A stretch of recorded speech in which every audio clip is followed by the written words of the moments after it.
Hey everybody, Dan here with Pain Free You. Another day. Couldn't get outside during the day. Actually, I did for a little bit, but my landlord next door had some construction workers outside, and they were making a noise pretty much all afternoon. So couldn't concentrate and didn't want that on the video. So here we are indoors. Today's topic is called Getting Off the Dreadmill. So little play on words with the treadmill, the dreadmill. So, let's take a couple of nice breaths. Breathe in the peace. Exhale the noise. Breathe in the clarity. Exhale the doubt. Breathe in the strength. Exhale the weakness. Breathe in the wholeness. Exhale the brokenness. So, getting off the dreadmill. And what's a dreadmill? A dreadmill, well, let's look at a treadmill. You ever get on a treadmill, you're at the gym, and you're just doing a walk, plodding along. Then after a while, it gets a little bit dreadful, right? So sometimes this TMS journey can kind of feel like that.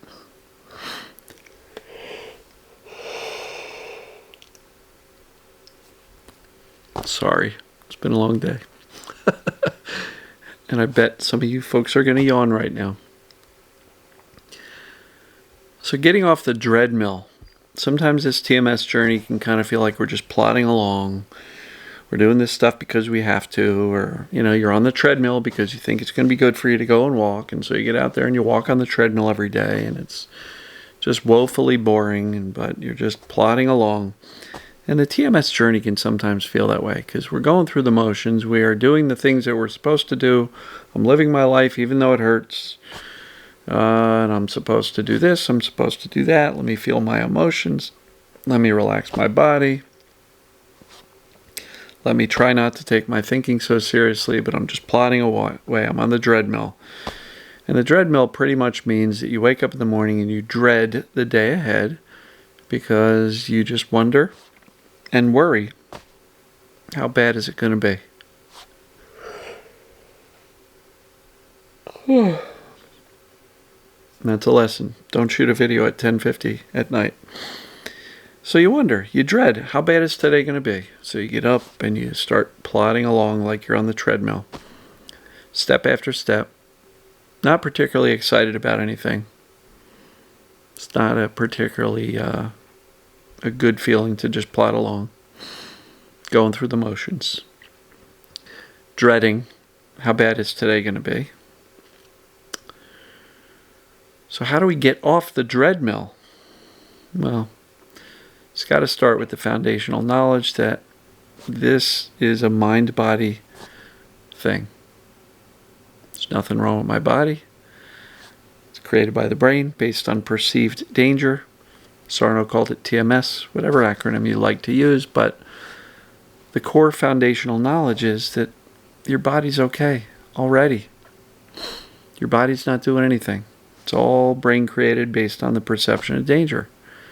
So how do we get off this dreadmill? Well, we start to envision a better future for ourselves.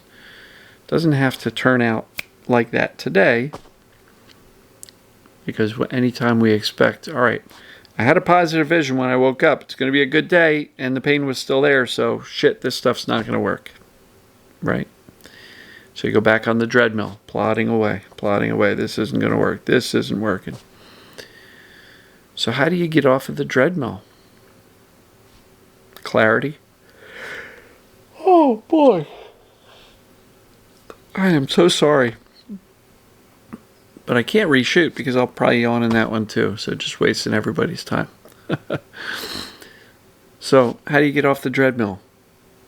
Start to believe that if your mind is creating the symptoms to protect you from perceived dangers, then with better data, accurate information, you can dial down the fear, therefore you're dialing down the perception of danger. And what does the brain do when there's no perceived danger? It can dial down the symptoms. And you'll be able to shift your attention away from the symptoms. Remember, folks, fear and attention are the two things that fuel persistent symptoms and pain. So accurate information is always going to allow you to dial down the fear so you can shift your attention away. Right? So if you really want to get off the dreadmill, get outside. Go do something. Stop plodding away. Start saying yes to invitations to live life. Even if that is as simple as, your spouse going to the grocery store and saying, hey, you want to go? No, I don't feel good. I'm going to stay here. Then you sit home and wait. Simple things. Is it going to be challenging? Yeah. Might you have symptoms? Yeah. But you're likely having them sitting at home too.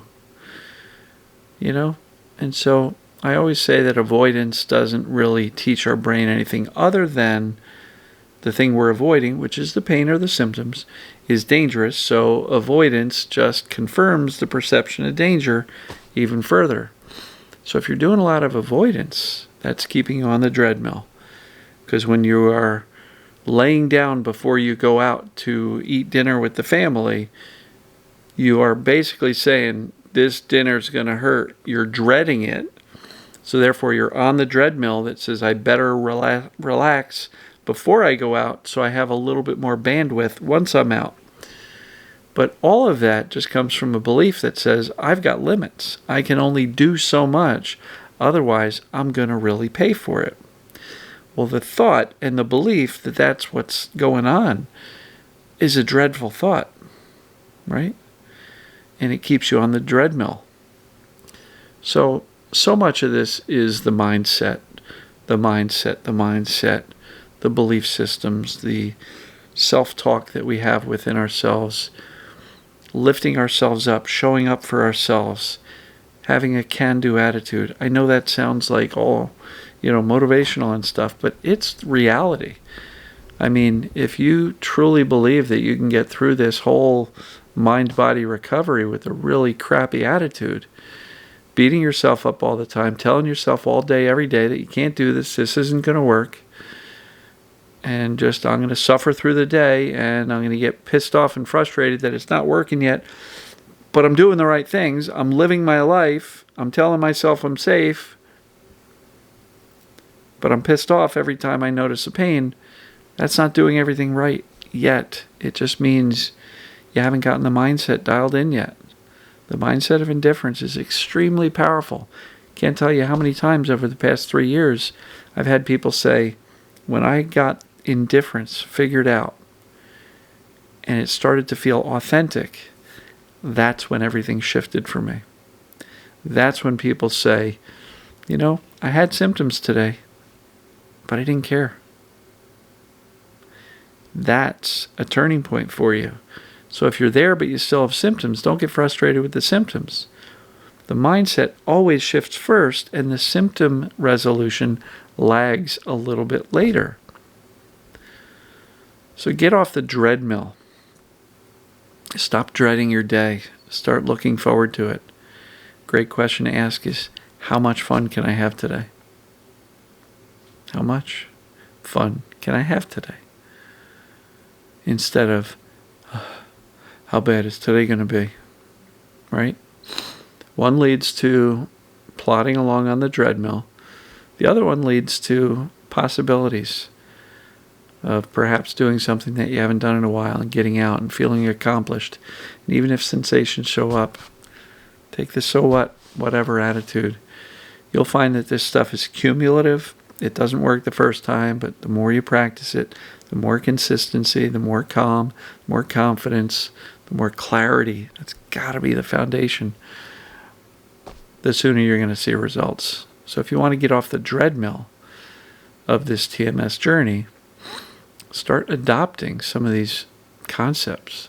Put into play these principles of recovery. And you too can get well.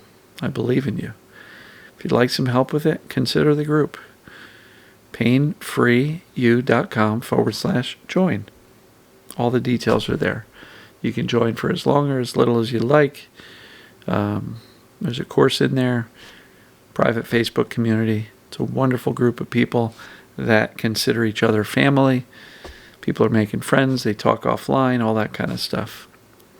So if you'd like to be a part of that and kind of fast track your recovery and get off the treadmill, come join us. If not, just implement the things I'm teaching in these daily videos. Plenty of people, including many of the success stories I post, are just people who got better watching the daily videos. You can too. So, love you guys and gals, and I will see you tomorrow.